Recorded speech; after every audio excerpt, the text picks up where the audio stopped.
Broncos country, what is going on? This is the post-game show. Broncos, Packers, starting a little bit early, but we got a 27 to something lead. Doesn't matter. We're here to talk about Bo Nix. We got our franchise quarterback. That is my reaction. He was flawless today. 8 of 9, 80 yards, a touchdown throw, and 13 yards on the ground, I believe. We have some other players that definitely stepped up, stacked great games from last week to this week with the Packers. We're going to talk all about it. Be sure, not only subscribe here, subscribe to my friend Marky Sports on YouTube as well. I will link it in the comments in the description. Smash that like. Let us know your thoughts. This is a conversation, but let's go ahead and introduce my friends. You guys have seen them. Jeremy, Mark, thank you guys so much for joining me tonight on this post-game reaction. I guess I'll let you guys take it away. I guess I'll ask you to kick us off, Mark. What were your initial impressions of today's game and Bo Nix? I mean, man, it was perfect. It was exactly what you could hope for. You know, I talked about in the keys to the game is you wanted to see what happened last week continue this week. It did, which is awesome. He looked poised. He just looks comfortable. Like he just looks like he belongs there. And obviously I wasn't frustrated, but it would have been nice to see it against, the starting unit for the Packers. But I mean, at the end of the day, like he's got all the tools in his tool belt for sure, man. So I love it. And I think that overall, it's funny because I wouldn't say we got more answers tonight. I think we kind of knew it after last week. This kind of just confirmed it, but I think we have a little bit more question marks from the roster overall in terms of on some positions, but it's a great time to be a Bronco fan. I really don't want to get, overly ahead of ourselves. We haven't even played a regular season game yet, but it's exciting, man. And it feels like just really across the board. It seems like anyone I talk with, whether on Twitter or in real life, is saying, we've got our guy. We got a guy that we can finally build a team around. So it finally feels like a great time to be a Bronco fan again, man. No doubt. I got to say, I think Broncos country, forgive my crassness, but I think we have a massive collective boner with how well Bo Nix played today. Jeremy, what were your thoughts on the game, on Bo Nix, all that? Don't make me jump off the chat, David. No, man. I mean, here's the thing. Like, and this is exactly what we talked about on Wednesday. It was not even like this game meant it's confirmation, but the practice on Friday and what we heard coming out of that practice was the most important thing of this week. And that was the real confirmation because, Packer fans who go, oh, it's only a practice. Oh, this isn't our starters. Oh, whatever. But it's like, we've known what it looks like when you go up against a team and get destroyed in a joint practice. And I honestly think like you're already seeing the dividends of Sean Payton having those tough training camps. We just feel so much tougher. We feel so much more intense. Our third string, it doesn't even matter. I mean, like that as us signing on, the defense gave up 0 points in that. The defense almost like, I mean, they heard all that noise about like, oh, the defense didn't play good last week. Well, they didn't give up anything this week. And, all the stuff that we heard about how Bo Nix how's he going to look against the Packers number ones in practice? And then how are they going to look in the game as his first time starting? And, we joked, we were texting each other earlier watching the game. And one thing I said was, 1st and 20, no problem. Since when has that ever been? Like, it's been so long since like we get like a holding penalty and we're like, it's fine. We'll get it. Yes. And even I saw on X or whatever, Chase Daniel goes, man, it's just unbelievable how easy they move the ball with Bo Nix. And it's just, that's what it seems like. It just seems everybody's on board. Everybody's in rhythm. Everybody's on time.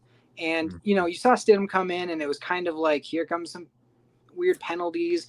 Zach Wilson wasn't as sharp tonight as he was last week, but the offense it's just smooth. It just went smooth. And if it wasn't for him like 6 inches, if he was a little bit past the line, he would have had 2 touchdowns. And right. I mean, I think he still had 140 plus passer or QBR, so or passer rating. So 140.7 on the day. Yeah. Oh wait, give me the 0.7 for. And you can say second string, whatever. If you're the guy, those are the types of numbers that you should be putting up. Our first string defense should be shutting out.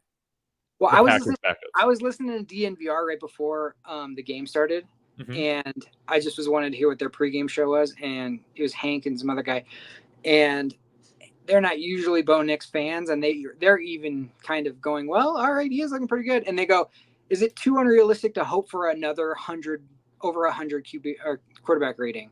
And they're like, that might be asking too much, and then like, boom, what happened? That's a good argument to have. Yeah, exactly. Good problem to have. Exactly. Yeah, no, I mean, dude, you know me. I it's been over from day one. I knew this was gonna. I as soon as we drafted him, I was like so excited. This is the vision. But you called it. But this is ahead of schedule. I mean, this is what we were wanting to see by the end of the season. Some of this kind of stuff, and to be able to see it this quickly is so encouraging because, people are like, oh, his ceiling's not that high, or, he's got a high floor, but not that. It's like, why not? Everybody's in rhythm. Everybody's moving. Like, throwing over the middle in rhythm. Are you kidding me? Yeah. Again, like, I mean, he's hitting Patrick. He's hitting Sutton deep. Everything's just moving. And it's funny. We were joking also about how Steve Levy in the third quarter he had Kliss on. And he was like, what do you think? What is your prediction? And Kliss goes, I'm going to say 11-6. And Steve Levy's just like laughing and going, oh my gosh, 11-6, huh? Oh my God. And I was like, oh, keep that receipt because you just don't know. Like, and then he came back from a break and he brought it up again. He goes, wow, I'm all for 11-6, but I haven't heard anybody else say that. It's like, well, we'll see. We'll see how it goes. It's a 3-game improvement. That's all it is, man. That's exactly. All. Did y'all have like a favorite throw today that really stuck out from Nix? Do you have one, Mark, off the top of your head? I only watched it live. I didn't rewatch it. Yeah, he might be frozen. Oh yeah, I guess. There you go. Mark, you with us? Not sure. Yeah, Mark you might need to refresh or log back in. Your stream on your channel will still stay. Now he's dancing. Yeah. Off the top of my head, I loved that one when it was 1st and 20. We ran for 10, and then the next throw was that deep one to Sutton, and I was just like, boom, like that. It was just so clean. That one stood out. The one that was a penalty, I love that one. Obviously, like him scrambling, him feeling the pressure backside, him scrambling up. He tried to stay on side. He could feel where he was kind of at, and then seeing Williams flash open and then hitting him. And that's not going to go down in on the stat sheet as a play, but that play showed you a lot. Yes. It was funny too, even with that one, that was called back, that touchdown throw to Javonte Williams. He kind of threw like a Manning type duck that, sometimes he would be throwing those. It kind of reminded me of that. But I think my favorite throw of the day had to be that post route to Sutton. Right in between the safety and the cornerback right there down the field, 15, 20 yards. We just haven't had anybody in quite a while that could make that throw consistently. And you brought it up. That other one too, maybe you had a couple that were over the middle to Tim Patrick and the touchdown catch. Like, he just looked great. Mark, are you with us? I'm with. Can you guys hear me? My bad. Yeah, you're good. I was able to hear you, and then everything just started flashing. I was like, damn, this is usually Jeremy's job. I know. I unplugged this time. I was like, let Mark do it. Yeah, you guys touched on it. I love the throw to Sutton. It just had all the juice. It was perfect timing. Stepped into it. That was good to see. And then just like you had said too, the other one to Patrick. The ball was out. exactly when he was at the top of his route turning.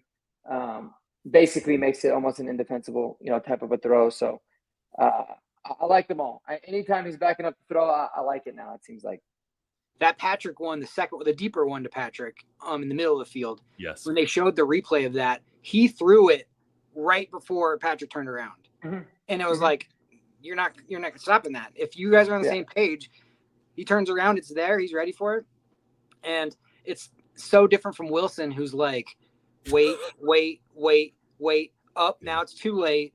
And you're just like, oh my God. Well, and it was like that yesterday, man. I was watching that game with the Steelers, and I'm like I almost got irritated for them, right? Because it was like he took 3 sacks, I think, in the first quarter, and one of them I will say for sure wasn't his fault. He said hike and he was getting killed, but the other 2, it was like, man, what are you running into? And I was like, thank God. It was almost like I felt like it was a personal thing for a second. I had to remind myself that he wasn't our quarterback. PTSD. Yeah. No yeah. doubt. I thought the exact same thing. I was like, he is in midseason form already, like in a not a good way. It was the exact same thing. Exactly the same Russell Wilson we saw. Him just holding on, like not feeling the pressure coming, not seeing people over the middle, having to like bounce it outside to hit somebody on. It's just like, oh, well, there it is. That's classic. And then they put Justin Fields in, and it's like, oh, this guy's more slippery, but missing a wide open guy. Yeah, same thing. And it was like, and everybody, but the Broncos have the worst quarterback room in the NFL, according to the national media. Right.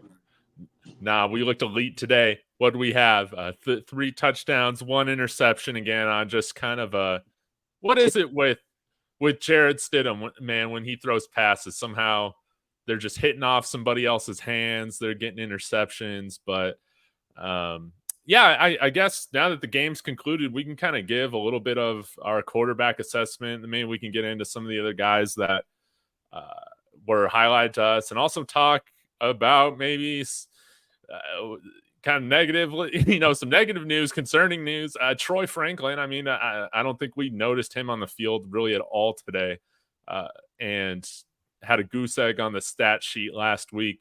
That is a bit of a concern right now, a bit disappointing, but we can go through, talk about the quarterback room here really quick. You see Bo Nix. That's how it ended. Okay. Say what? I just wanted to make sure that was what the score when we signed on. It just ended that way. Okay. I didn't know if there was more scoring. Yeah, 27-2. So insane. Our defense really did pitch a shutout, and that incredible. Too, I was telling you guys, I don't know if you guys caught it. It was the most egregious face mask. I said it right when it happened. Oh, yes. That looked so. And then they replayed it, and it was like, boom, like he pulled his whole head. And I was like, how do you miss that? You got one job to do. That's definitely a scoregami. It won't count as one because it's preseason, but I can guarantee you no games ever ended 27-2. Exactly. Actually curious. So how would you guys structure the quarterback room right now after Bo Nix, QB1? What do you guys do? Go ahead, Jim. I'm going Stidham still at 2 and Wilson still at 3. I think Wilson needs the year just to the football rehab or I've heard, Cecil, hold on a second. I got a Bronco fan one on my lap here. Oh, nice. On for the occasion. No, I think Cecil Lammy called it football grad school instead of football rehab for Zach Wilson, which I like. I think he does need that year. I think he's looked definitely a lot better.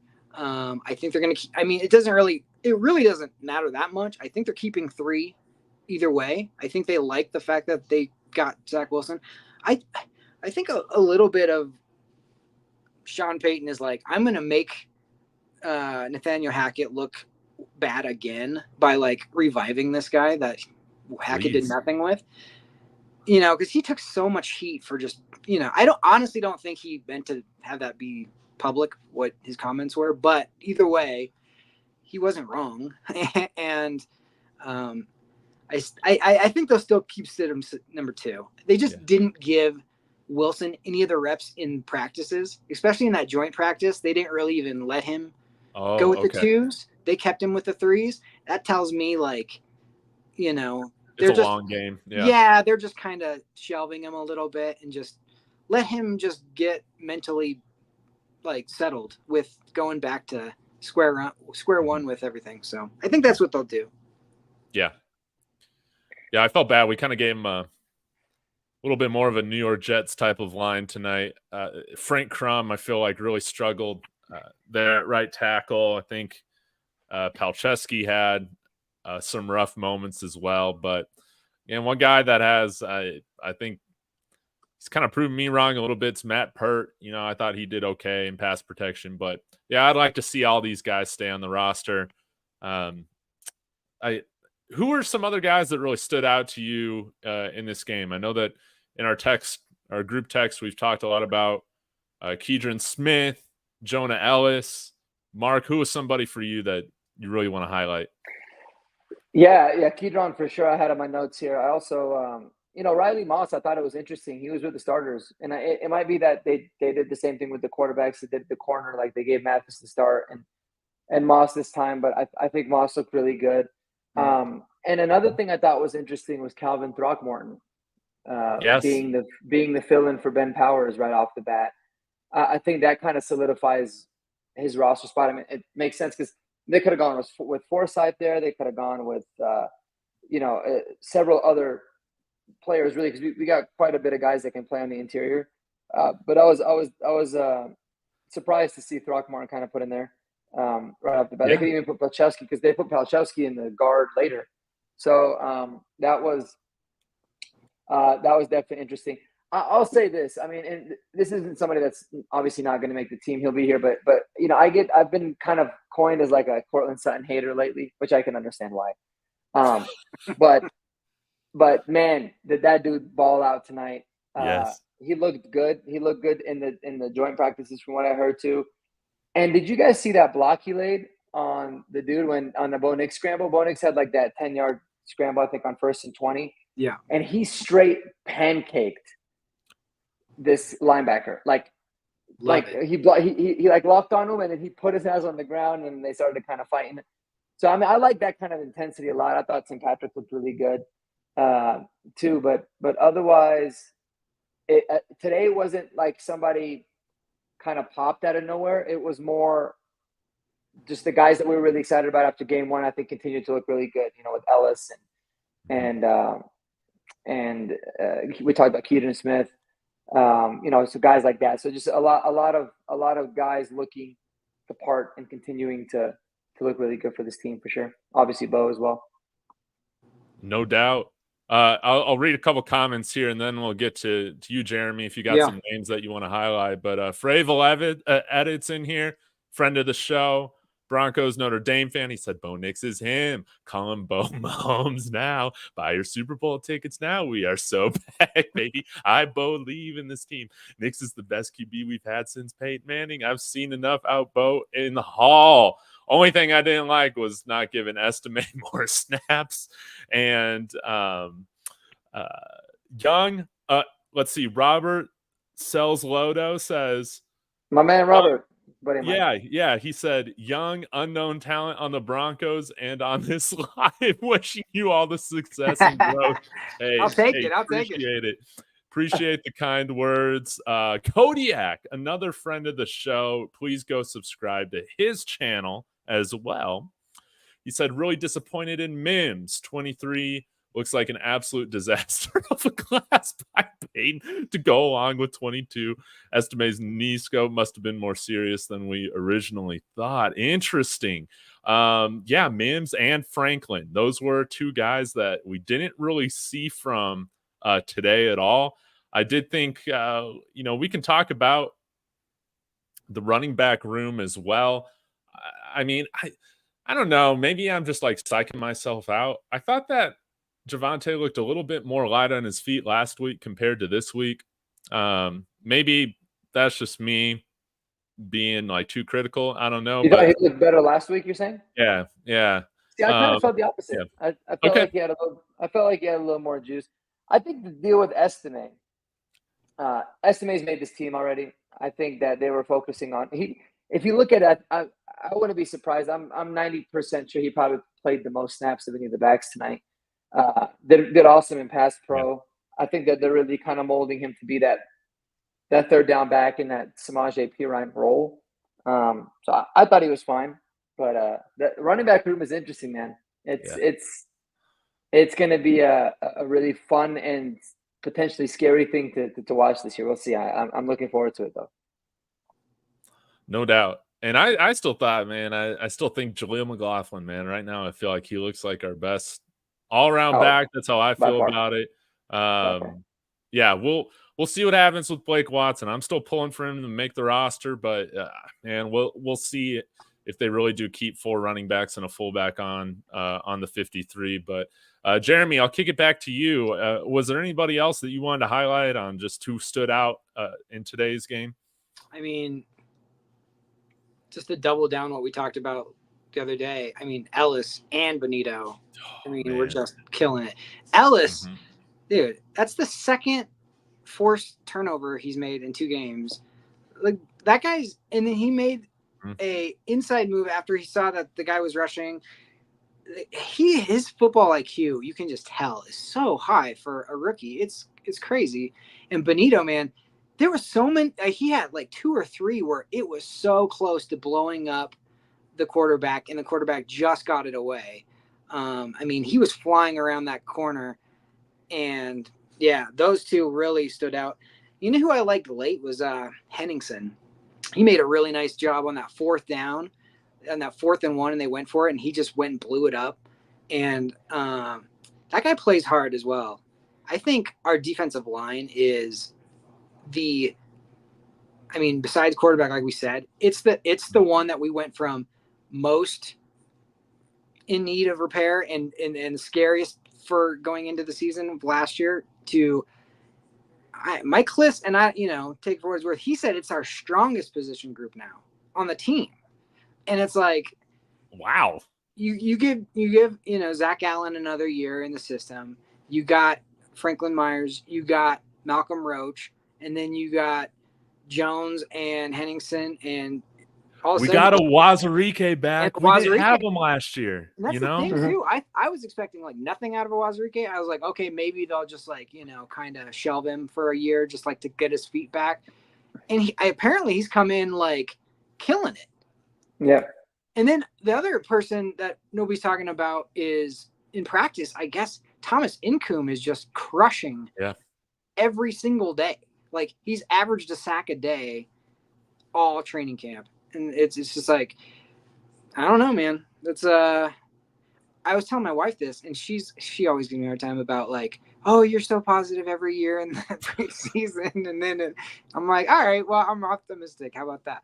But I've never seen a year where I felt this good about a season going into it, and the national media telling everybody how bad we're about to be. It's very strange, isn't it? It is so weird. Usually it's the opposite.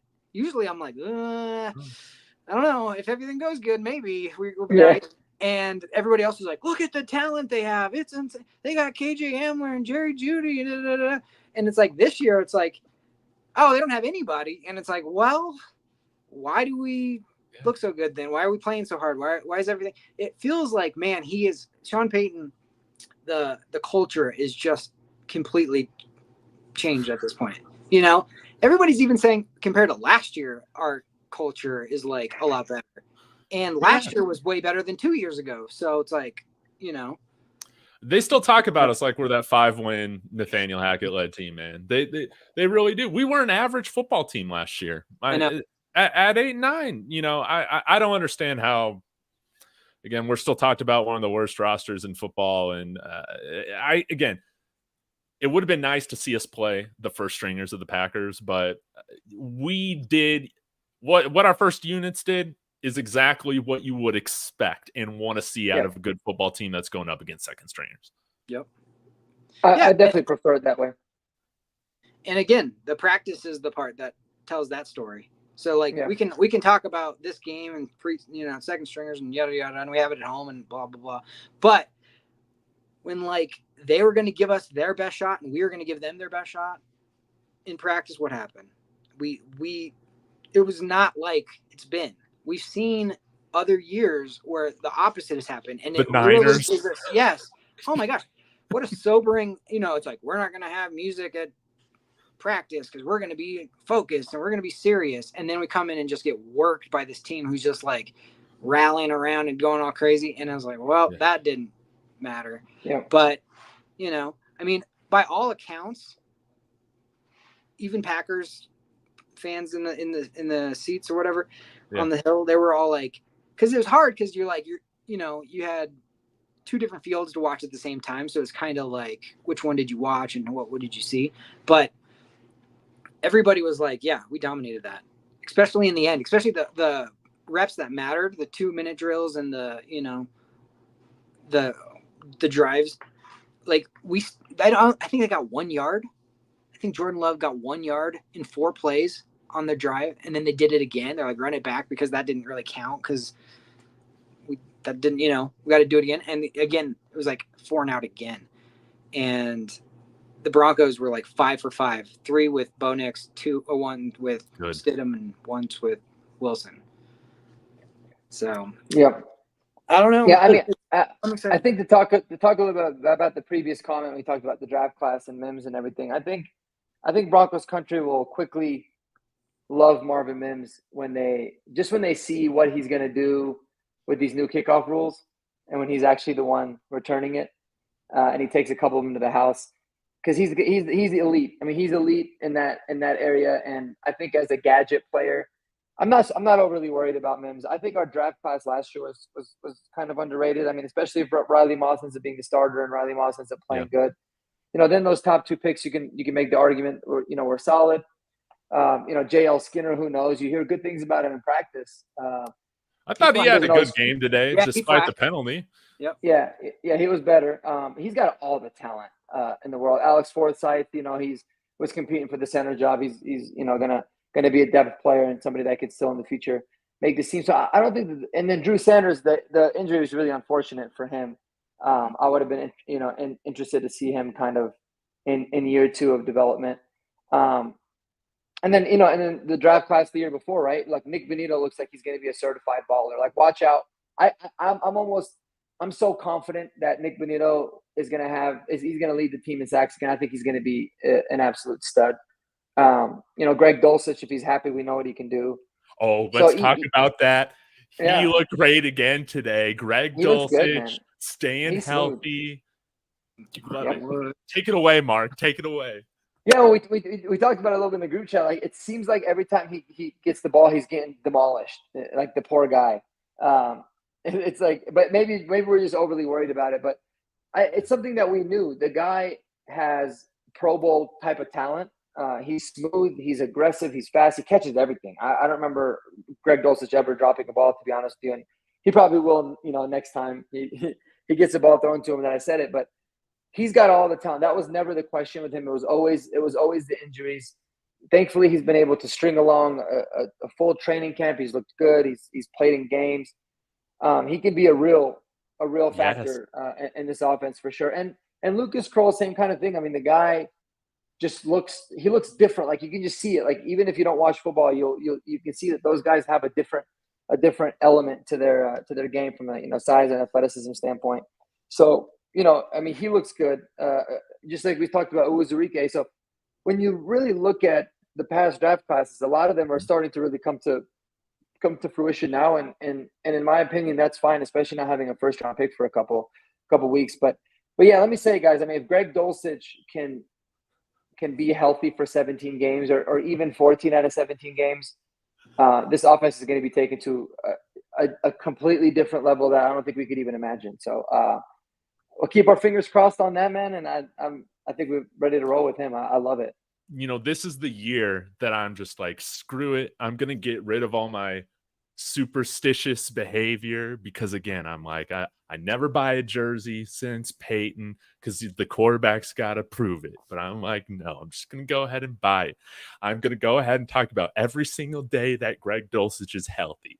And what do you know? We're getting great play out of both of those guys. Yeah. And let's talk about McMillan, too. D-Rock brought him up. Oh, go ahead. For 1 second on Dulcich. The thing, if we remember, about Dulcich is he was having the hamstring issues. And remember, like in the offseason, they said they identified the way that he was walking or the way that he ran. His gait. There's something about his gait that was like leading to this, and they needed to work with him on that. So far, so good with that. I mean, the first thing Sean Payton did was bring in, what was his name? It's Bo something. Bo Lowry. Is it Lowry? Okay. I think so. And I don't know why that sounds right. Maybe it's not. I can't remember. That sounds it is like Bo Lowry, yeah. Is it okay? Yeah. So they brought him in, and then all of a sudden, we've had the worst run with injuries for years leading up to that, and then all of a sudden we got healthy, and they're like, "Well, what's the chances that's going to happen?" And who knows?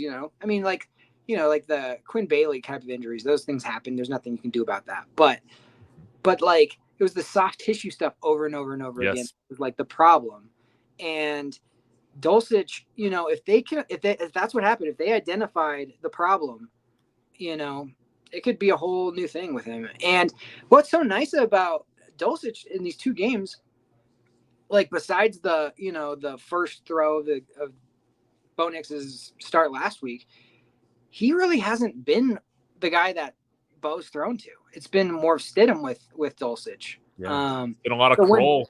It's been more Kroll. So like you get those two on, get some chemistry going.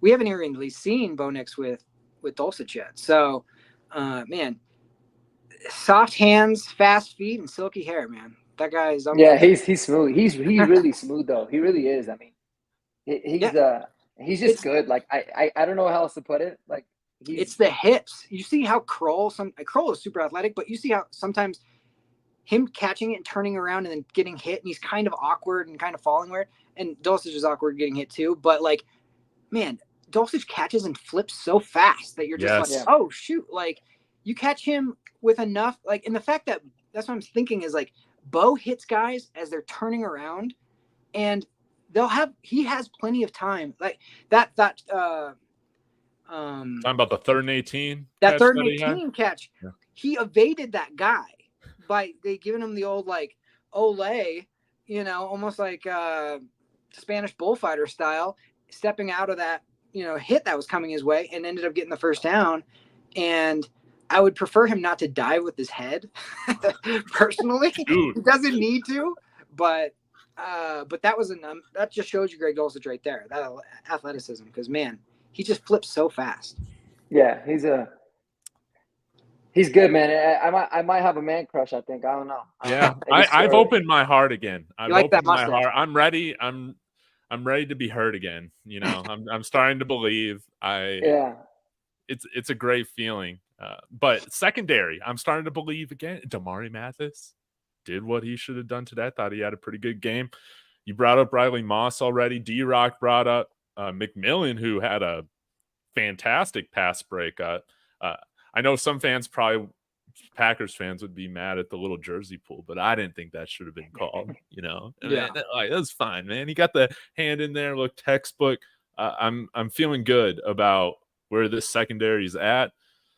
How do you guys feel? This might be a controversial take, but I think McMillan is. I think Jaquan's probably the second best player on our defense. Oh, second best player on the defense? No. Yeah, I think so. I mean, the guy, definitely in the secondary. Okay, I'll give you a second.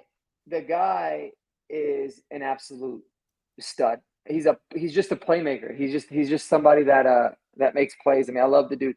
And you can make the argument because he's not very well known. He does play at the slot position, so it's not like he's in there every single play. But man, oh man, he reminds me so much of Chris Harris. Yes. And then has some Aqib Talib to him just from his antics. I like the dude. I love McMillan, so I'm not surprised to see him ball out. I was just about to say the same thing about the Chris Harris comp. We talked about that the other day, and all three of the guys, Moss, Mathis, and McMillan. Is it McMillan? Like I've heard, like we have to settle. I think it's McMillan because it ends in an IAN. But I always say McMillan. McMillan sounds better. I think it's McMillan. But McMillan is flashy. Well, McMillan would be spelt with an I-O-N, right? McMillian is spelled. I don't know.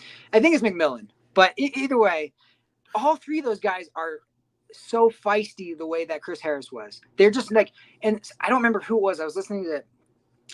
I listened so much over the last few days because I wanted to hear every single take on like the joint practice and stuff. But somebody said every single thing. It might have been Kay Adams with Sean Payton. I'm not remember, but they basically said they make everything difficult. They make you earn everything. Like every pass that's completed was like tough. They're good throws. Exactly what I want. Because, if you're going to beat us, you're going to have to like be on top of it. Nothing sloppy, nothing easy. That's the way we want to play. And all three of those guys really did that. Drain again flashed again. He had a really nice play. Yeah, he's really good too. We're gonna have a hell of a test against Seattle though, man. Against Metcalf and Jackson Smith and Jigba and Tyler Lockett. Even though Geno Smith is whatever, that's a hell of a receiver.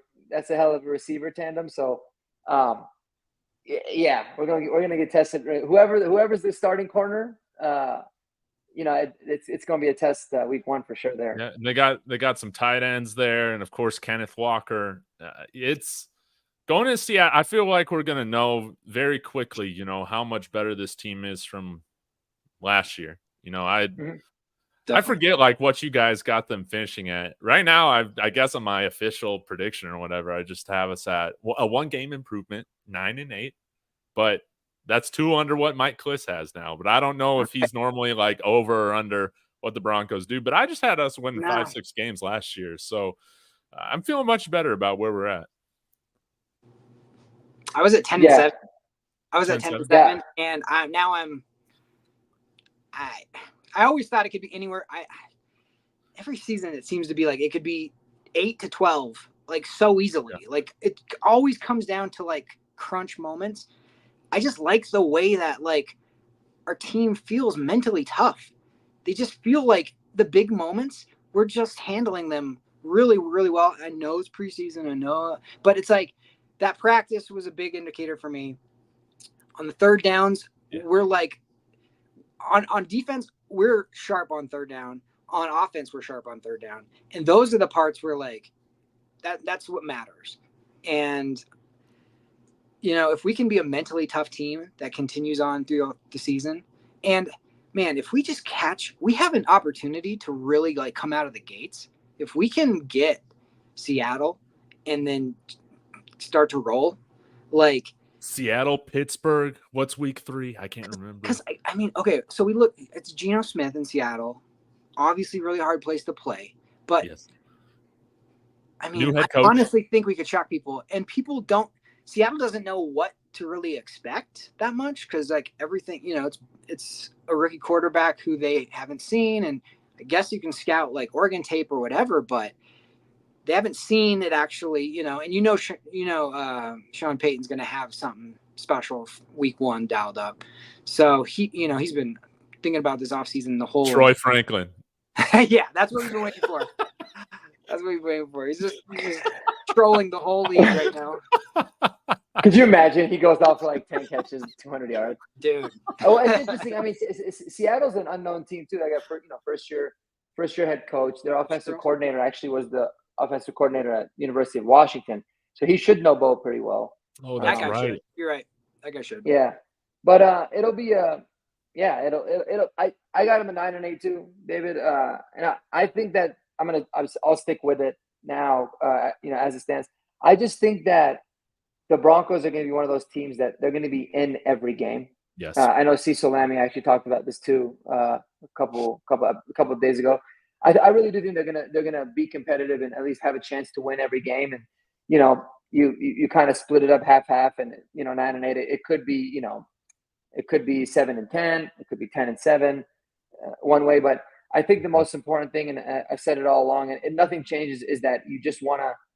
This year is to build, develop, and ensure that you got your franchise guy moving forward, because then the growth happens really quickly. If we go 9-8 and we took $88 million cap hit with Russ and all that, not being able to go after free agency a lot and still, finish 9-8, that's a huge win. Then we can go get Preseason. Brandon Ayuk next year, right? And then Hell yeah. then we'll just Hell be yeah. rolling. But Mark, I wanted to bring this up real quick because we haven't gotten to this yet. I know that you're kind of coming up with kind of the back end of who's making this 53. Are there some names on the back end of this roster that you wanted to talk about after today's game?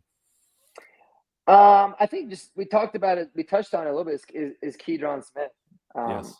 I'm really intrigued by the guy. I mean, listen, the interception last week, like anybody, I feel like anybody really could have made it. Let's be honest. But aside from that, he looked solid. He doesn't look like he's out of place. And today's pick was beautiful. Today, undercutting the route. He's getting a lot of playing time. He's really playing with the twos. So the team looks. The coaching staff seems to like him. He's really taking advantage of these opportunities with Brandon Jones out. So I think, and he by all accounts seems like he's a good special teams player. So I think I have him as one of the safeties to make the team. And Dondrea Tillman is somebody at the back end of the roster. I was kind of going back and forth. The guy just seems. I mean, he signed a 3-year deal with us, but there wasn't really anything guaranteed. Not much in there, but he just seems like every time he's on the field, he's making plays. And today he had a great TFL. He's constantly pressuring the quarterback. I like to do it a lot, and I think he's somebody that ultimately makes a team too. Me too. I want Dondre Tillman on this team. Jeremy, any other names for you on the back end of the roster that you feel like they did themselves some favors this week? Let's see. I honestly think I think it's kind of set. We're joking, unfortunately, but Jonas Griffin looks like he's on schedule to be getting injured again. I don't know what happened with that. Hopefully he's all right. He was good. He came back. He's all right? Okay, good. Yeah, we saw him make a tackle afterwards. He went like this, so I'm like, yeah, he came back and played like a whole quarter, I think.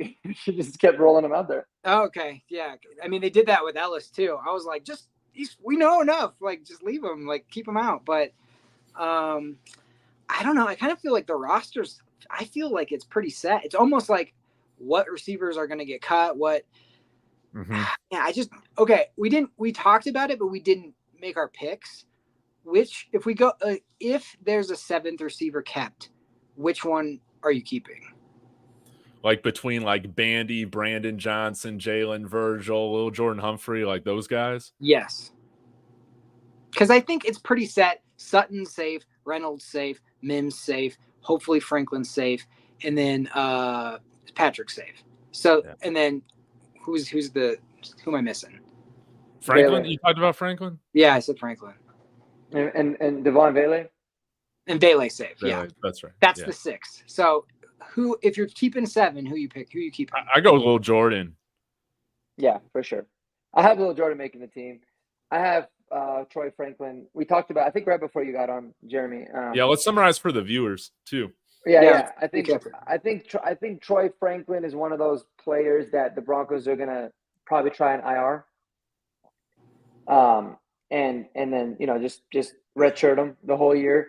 They'll have to carry him on the 53 on official roster day, and then once waivers clear, they'll IR him, and then they'll probably bring up Lil Jordan. I think they did that last year because they could just terminate Lil Jordan's contract. He'll become a free agent, and they'll have a mutual understanding that he'll come back and make the 53. Just because he plays such a specific role, and Peyton seems to love him. So I think it's going to be 6, but I got it as Sutton, Patrick, Reynolds, Mims, Lil Jordan, and Bailey as the 6. With Franklin on IR. With Franklin on IR, and I think if they kept the 7th, which could happen, that's tough, man, because I feel like they like Bandy a lot. I think they like Bandy's ability to for special teams, but I think and I want for it to be Brandon Johnson because that's just always been my guy. Well, and we also didn't see. So Vele didn't register a catch today. He didn't play. I'm trying to remember. He didn't play. Okay, he didn't play. Did David Sills play, or was he hurt? He did. He didn't do much. I think I saw him, but I don't think he did much. David Sills had nothing. Yeah, he wasn't on the stat sheet. Yeah, he didn't get on the stat sheet, but yeah, I just I don't like this talk about the idea of cutting him. I don't think you cut 4th round picks unless something is just insanely wrong, but you should have known all about him doing all the Bo Nix scouting. So again, just like we highlighted on Wednesday, was that you, Jeremy, that point out that he just turned 21 years old earlier this year? Yeah, February. Like, you got to give him time. I'm going to be pissed off if we cut a guy that we traded up for that was labeled as a guy that wasn't going to be a day one starter in the NFL, which was one of the reasons why he fell, because he had a lot of stuff that he needed to work on. I don't like that narrative coming out of here sometimes in the Denver media about, man, I think he just might get cut. Man, he's too high of a name to try to slip through on the practice squad, even if you wanted to. So, like, I just think you have to. And, you know, it was interesting. Like, you know, they did like the players to watch before the game of like, oh, you know, I think it was Jonas Griffith, or it was Jonah Ellis and somebody else. And then it was Troy Franklin. And you're like, man, it is interesting. But I don't feel like they even targeted him. And so it's kind of like, oh, all right, well, here's the thing. You know, there was a comment earlier about Mims and all that. And Sean Payton's really been talking about how he loves the tall receivers and that, you know, the Suttons and the Patricks and the Baileys and the little Jordan Humphreys and those kind of the guys. But the NFL is all about adjustments. And once you start to like make that adjustment, defenses start making that adjustment, that's when you get the Mims deep. That's when you get like the crossers from somebody really fast. And even though it was one play last week, that touchdown to Mims it shows you exactly how explosive and how valuable having a guy like that. If you're having Patrick do that same play, it's maybe going to be it, but like it's so different than having Mims do it. Something's catching it one-handed diving out there or something like that. He's not he's not getting out there that quick. Right. I mean, you need it to be it needed to be that fast from your receiver and from Bo. And I love having the tall receivers and them being able to box people out, and it's easy to see them. They're big targets, all that kind of thing. But you do need those underneath guys to really be explosive. The McMillans or the McLaughlins and like those speed guys, because you're going to wear teams down. And then all of a sudden you need the speed guy just to like rip it open. Like that's kind of and I think Franklin can be that. It's just, again, you just can't expect like 21-year-old wide receivers who come into the league and have like this crazy immense offense to be able just to like, Bo Nix is a freak. Like, that's what I'm trying to say. It's like, Bo Nix is unbelievable. But again, you know, we've all talked about, oh, he's old and all this stuff. And Vele, same thing. But these guys are like super mature. Franklin's going to take time. Don't give up on him. He's going to, it's, you know, if this is happening in year 2 or year 3, fine. Year 3. But like, Emmanuel Sanders was like not Emmanuel Sanders for a long time in his career. It took a while. And it's just Franklin's slight, and he's going to need to get an NFL body going too. And so it's just, I think they're going to keep. He needs to get bigger hands too, little baby hands. He's got baby hands also. Franklin has baby hands too. Got baby hands. Interesting. I need to look at his hand size. Do you know it, Mark? I made a video. We were talking about hand sizes with Damari Mathis, and I'm like looking at Franklin, like, what the hell's going on? Let's go back and look at like some notes and stuff that I had. And there was actually an interesting article that I put in that video too, talking about the correlation between hand size and receivers. And it's actually pretty damn crazy. Like, they took 10 years of data, and all of the receivers that like hand size were under a certain threshold and where they were drafted. And it's like 90% of them ended up being a bust. It was really? Pretty nuts. Wow. But yeah, he's got a 8 3/4 inch hands. Okay. Yeah. Oh, anything and like I said, it doesn't mean that like oh, he can't play. Is Jared Goff size hands? Is that what you're saying? I mean, no, Jared Goff's hands are bigger. Oh, that's right. He has 9-inch hands. He's got Kenny Pickett hands. Yeah, Kenny Pickett's 8.5, I think. something like that. But the good news is that at least he wears 2 gloves like Pickett already. But like I said, I don't think I don't look too much into that. But it was just a That's side interesting. comment. But Yeah, I don't think he's getting. There's no way he's going to get cut. Yeah. I just think they're either going to carry him and hope it clicks, or they're going to IR him and give him a redshirt year, which I think is really likely. I think it's interesting too that to circle back to your comment, Jeremy, about kind of the specialists that we have in the wide receiver room. Yeah, and Mark too, with I guess getting to fantasy. I don't know if there's really a lot of Broncos that you want to have on this team in terms of fantasy stuff, because a lot of the reason why they're being brought in here is to fulfill, 1 or 2 specific roles. Outside of maybe just a couple core guys, I think, Jeremy, like you said, it's going to change game to game on, guys that are making impacts on the offense. That's what we saw in New Orleans too. Drew Brees, Kamara, or like Drew Brees and Mark Ingram or Reggie Bush, and then maybe a wide receiver, Colston and Jimmy Graham, and then it's just a bunch of guys who they can kind of play those roles with. But yeah, Mark, is there anybody that you're really buying for fantasy on this team that you're that you're expecting to have a big role? I guess for me it would just be Sutton. Greg Dulcich, baby. Yes, that is a sleeper at tight end. If he's healthy, pick him up in the 13th round before you draft your kicker. But no, it's we're not gonna be a team, in my opinion, that's gonna be really fun for fantasy. Which I don't care, because I don't like to draft Bronco players anyways, because then you're just rooting for certain guys to score. I just want everybody to score, so I don't think so. I think I think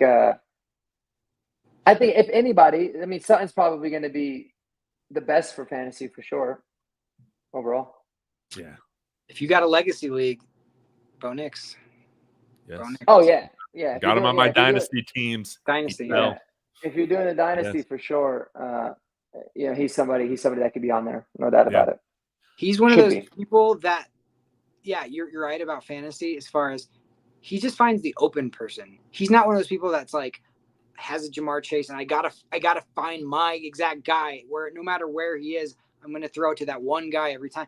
He's just like, I'm gonna take the open guy. And Sean Payton schemes a guy open and it's supposed to go there. Like, so it's not like I have to just get, like you made the comment about Brandon Ayuk and all that.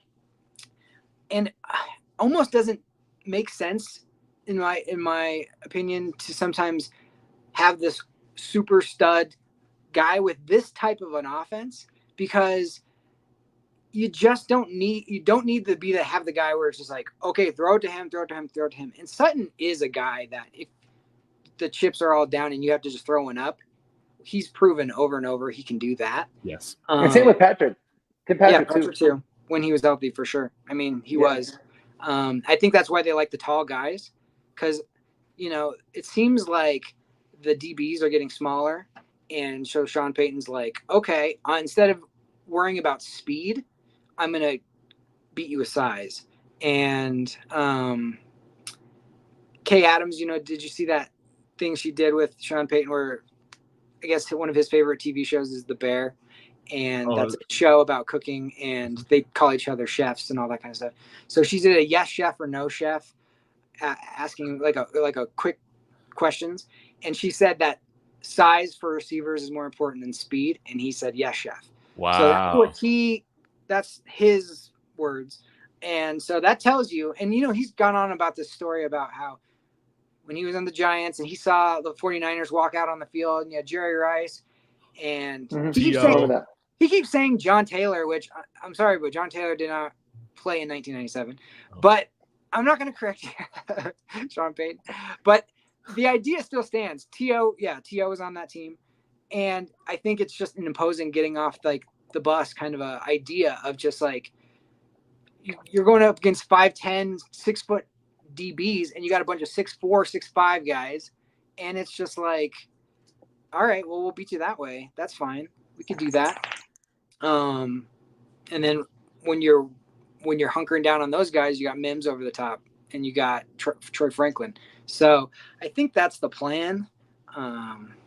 But that was an interesting comment from Sean Payton directly. Very. That size is more important than speed, because that is definitely not the thought across the NFL. Separation. Yeah. I guess if you can scheme the separation, makes things a little bit easier. The separation is vertical and not horizontal, apparently, for him. Well, I think what's interesting too about that comment, I mean, because you saw it a lot last year, right? Like last year, we would consistently have Lil Jordan Humphrey kind of get elevated for game day because he has that role of like he's another big physical receiver, and he's really was the only receiver outside of Sutton that was capable of blocking in the run game, Yeah. which I think made us even more predictable because you kind of knew when Lil Jordan was in, we're most likely, for the most part, we were going to run the ball. So he didn't have much of an impact anywhere else.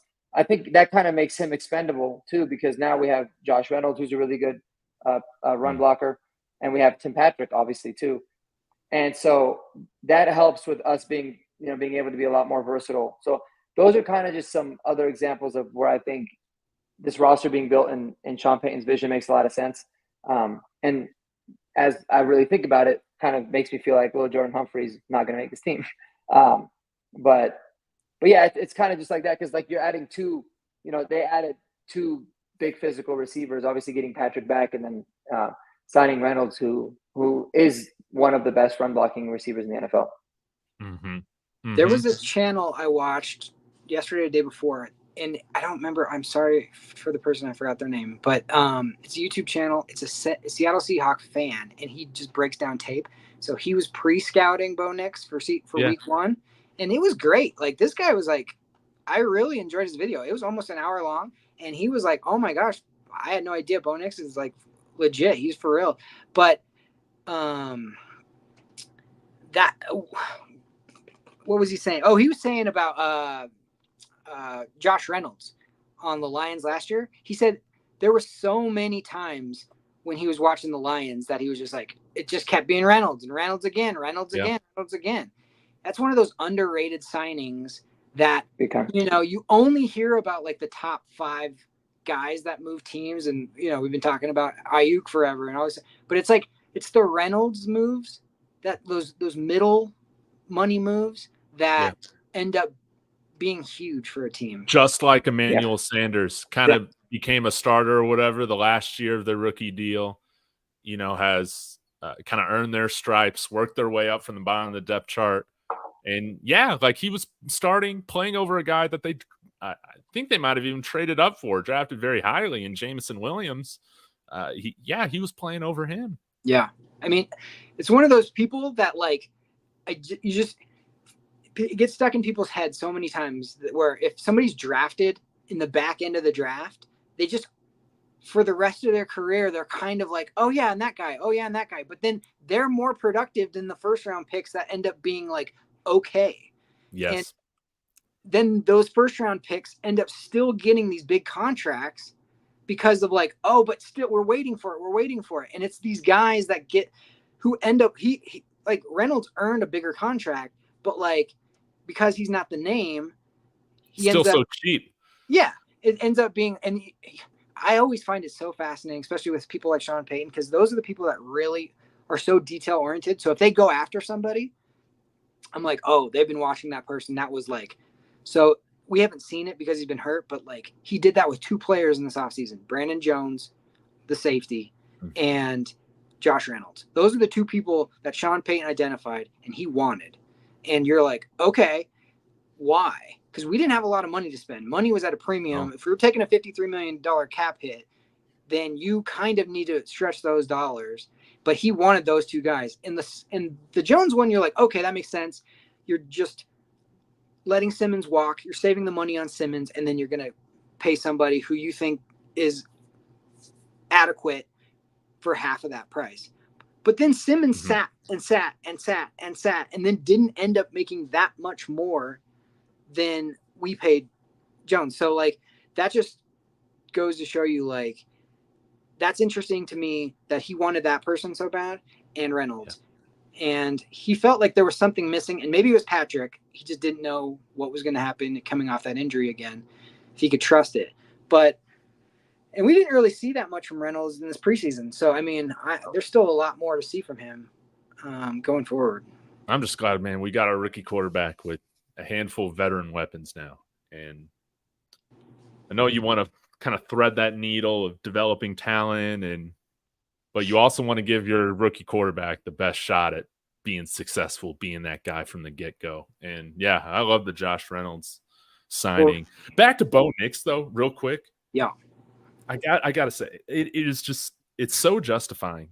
And seeing his performances in preseason and in comparison to the other guys that were drafted ahead of him, again, to me, it's just hard for me to understand why there was so much knock on Bo Nix with his Auburn tape when no one ever even talks about how bad Jane Daniels was at ASU. Both of them end up Heisman finalists. Of course, Jane Daniels wins the Heisman, but Jane Daniels had a good week this week. But I just feel with what you're seeing, I don't see how he doesn't finish as a top 3 quarterback in this class. I think some of the other guys coming in there, they might have higher perceived ceilings, but I think that they just have so much more, work to do before they're realizing this gauged potential, such as Drake May. It was a bummer to see McCarthy get hurt because I actually thought he looked pretty good outside of that bad interception that he threw. I thought he looked pretty good, but again, I think I just find it funny, man, that I think Jane Daniels, Bo Nix, even though they played in some different systems in Auburn and LSU, they have a lot of similarities, but it just seemed like there was only, one of those negative narratives was it was only used with Nix and not Daniels. And I just find it funny how both of them seem to be doing very well. And they both got drafted into situations in which, again, Sean Payton's the head coach, but Cliff Kingsbury, I think will run a lot of stuff pretty similar to what Jane Daniels is comfortable with. And we'll see how it goes. But I think it's a good fit. And I think that's the biggest thing when we're talking about rookie quarterback success trajectory is, are they in a place that fits? Me, it was like Penix was the exact same way. Penix was a 5-year starter, and people just, he's awesome. He's got an amazing arm. Yeah, he had an injury history, but other than that, you're speaking exactly my language. Yeah. I was beating my head against the wall for months. I'd be like, I don't understand what these people don't see about Bo Nix. Like, you're holding it against him just because it was the fact that he was a known quantity for so long that it's like, oh, he's old news. And they wrote the book on him too early. And it's like, why?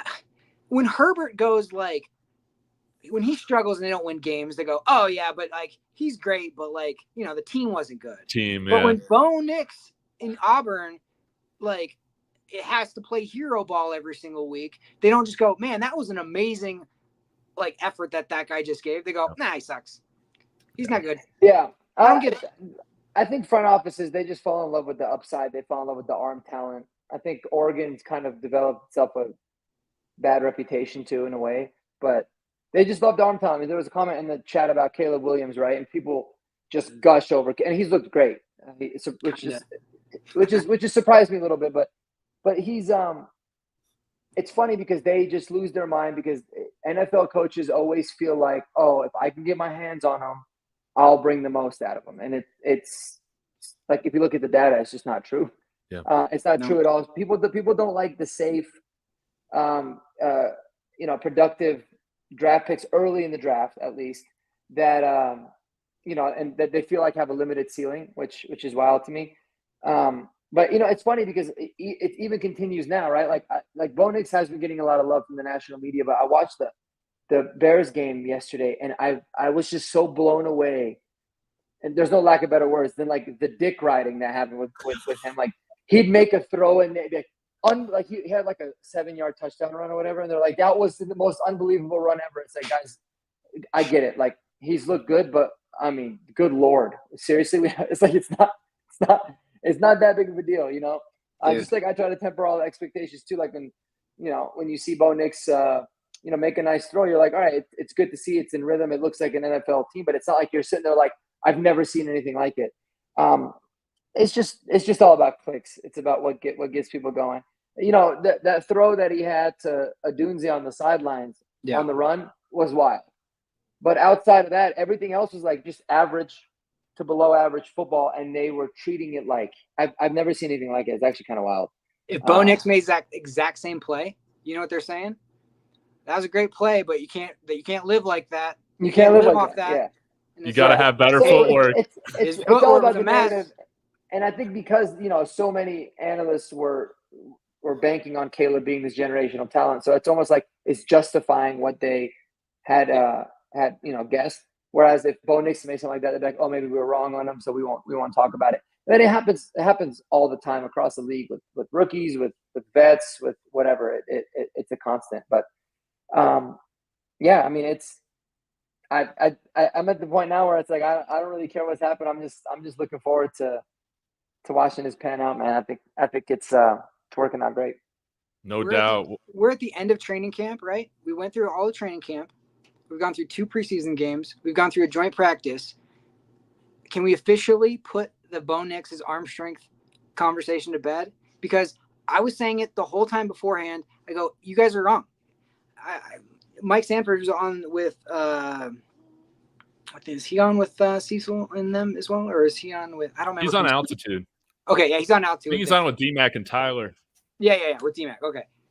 I got into it on Twitter with him. He was like, "Oh, Bo Nix's arm strength is, question." And I called him a hater, and he goes, "Oh no, I'm not. Like, there's no hate at all." And I go, "All right, maybe not a hater. I'll take your word for it. Just wrong. I'll just go with wrong." He kicked our ass, though. He kicked your ass, Mike Sanford. Yeah.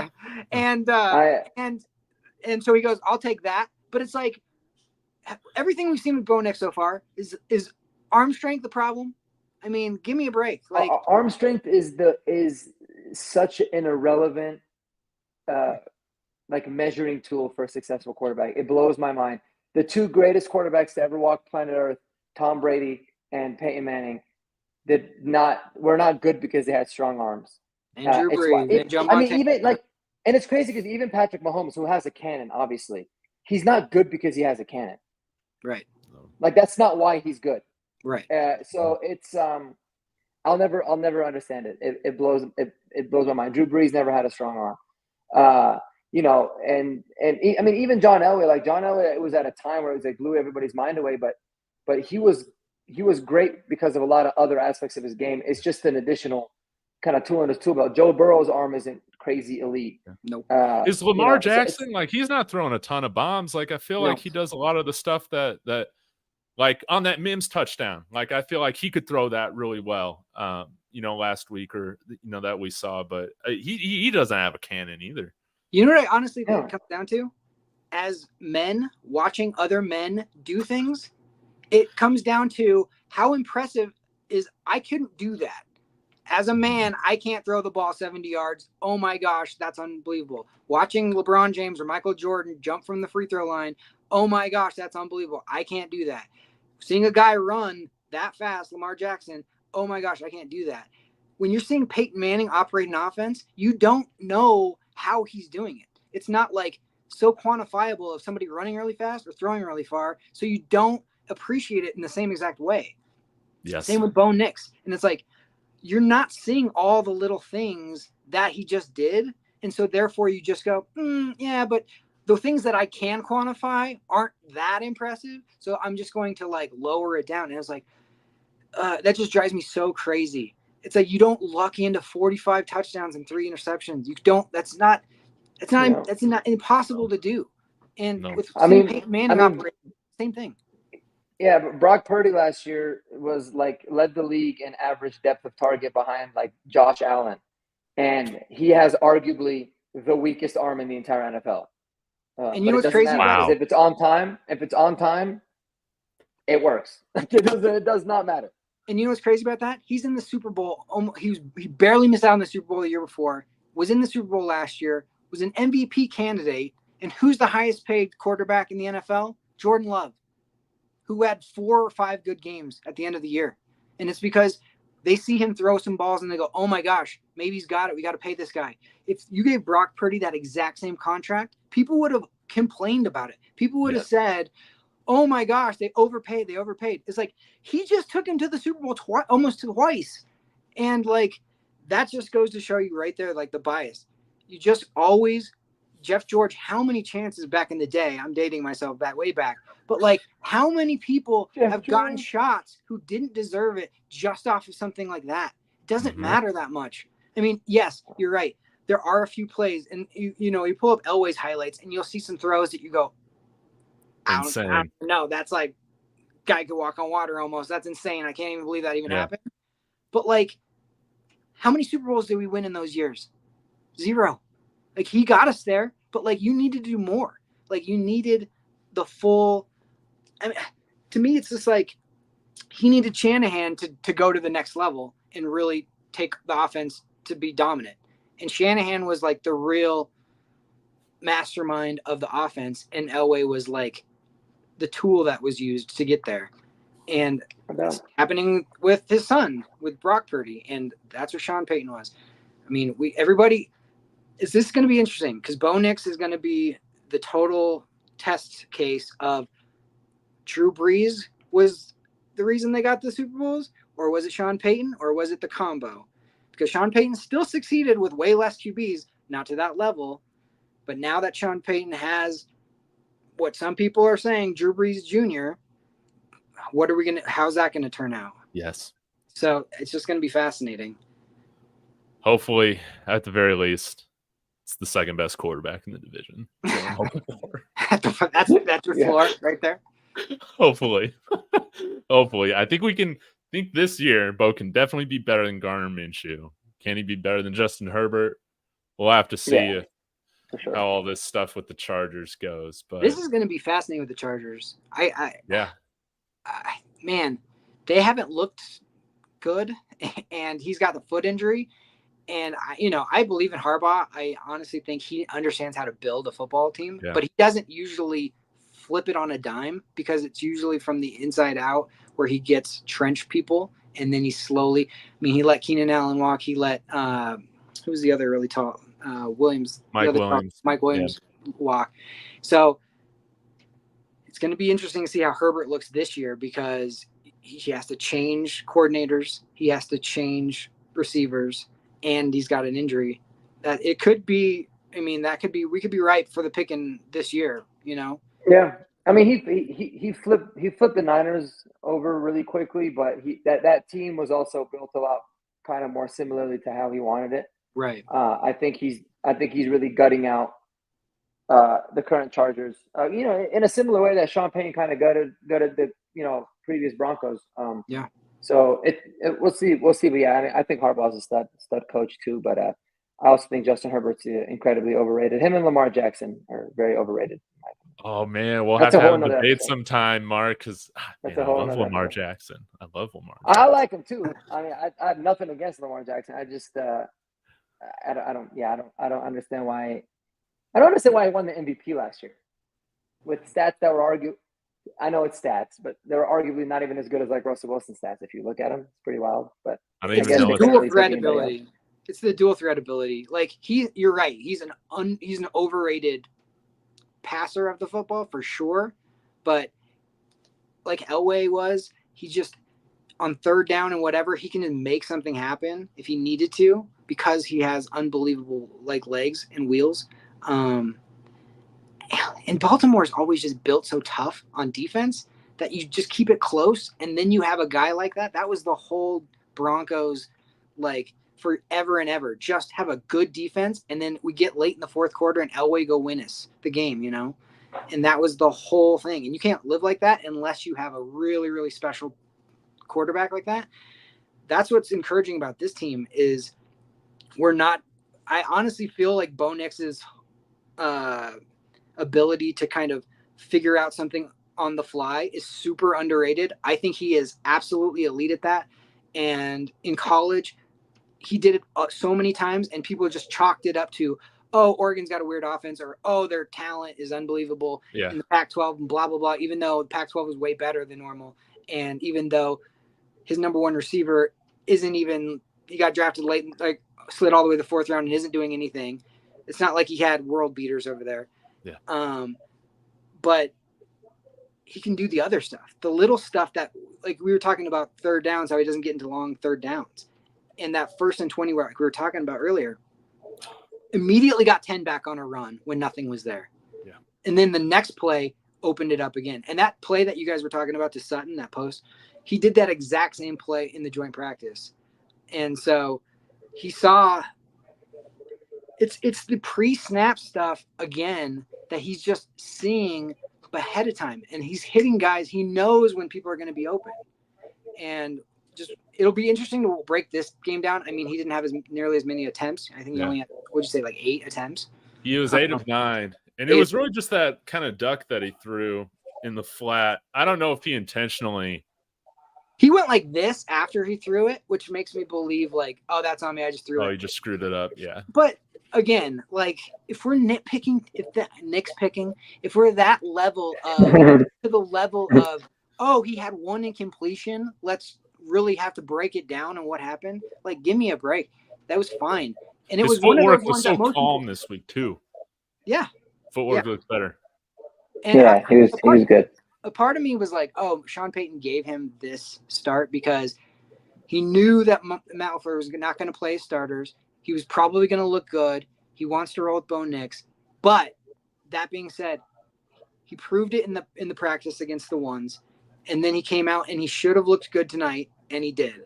And, man, did you see Tim Patrick's, like, the joy was so back on that touchdown? He saluted the fans, like, so hard. I mean, I just love the fact that can you imagine sitting out for 2 years and then you finally get a touchdown at home and everybody's going, wow, that's just got to feel like so good. I'm happy for that guy. Yeah, I was happy for him too, for sure. All right. I know we got to wrap things up again, guys. Thanks so much for sticking with me, jumping on here. Jesus had a good question here. Is Strnad or Griffith making the 53? Good question. Mark, I think you said both in the chat. Yeah, I'd agree with you. I think both make it as well. Jeremy? Yeah, I think both. Strnad is a core special teamer, and he was playing really well defensively too. So you can rely on him to plug in. Griffith also phenomenal special teams player, and also could start at inside linebacker. So I think without a doubt, both of them make this team. Well, I'd be shocked if either of them get cut. Yeah, you got Singleton and Barton for sure. Yeah. And then is that 3 and 4 because Sanders is basically hurt? Yep. So yeah, you're probably keeping 4. You're probably keeping 4. Yeah, I guess we cut one of our other inside linebackers after last week. I forgot his name, but Alex Mock. Yeah, Mock. Yeah. Well, and I saw they brought him back. Oh, for real? Yeah, they brought him back to cut somebody else. I don't know. It was like somebody got IR'd or somebody got. Maybe he'll be a week 3 preseason hero because we'll have a. Yeah. He's an Air Force guy, so we got to root for him. He's an Air Force guy. Yeah, we got to. But all right, guys, I'm gonna wrap this thing up. Mark, Jeremy, couldn't be more thankful of your time coming on here for the Broncos post game. Shout out to everybody in the chat. You guys make this really fun, very enjoyable. Awesome. I think we're gonna try and keep this up throughout the season, whether that's after the game or during the week. It would be really great. But Mark, let us know, you got any other videos coming up this weekend or this week that we should keep an eye out for? No, I appreciate it. I just always got something. I don't I always talk about my channel. I don't really pre-plan a lot of things. I don't edit the videos. It kind of just comes as it goes, but I'll definitely have some fantasy content, but we'll break down a lot more of this game, and I'll definitely have my official 53-man roster prediction and kind of go through that and talk about it and really see how close I was. I love it. If I could be off by 1 to 3 players, then I'll be pretty happy. But just a lot more Broncos news. It's an exciting time to be a fan, man. So a ton of things to talk about for sure. Yeah, Mark is like Bo Nix. He's an elite improviser. That's what he does. I just roll with it. I'm like, let's figure it out. Let's talk about it. It's beautiful. All right, Broncos country, we're gonna let you go. Yeah, be sure to smash that like, leave your comments in the comment thread on the replay, subscribe to our channels, and as always, y'all, go Broncos. See ya. All right.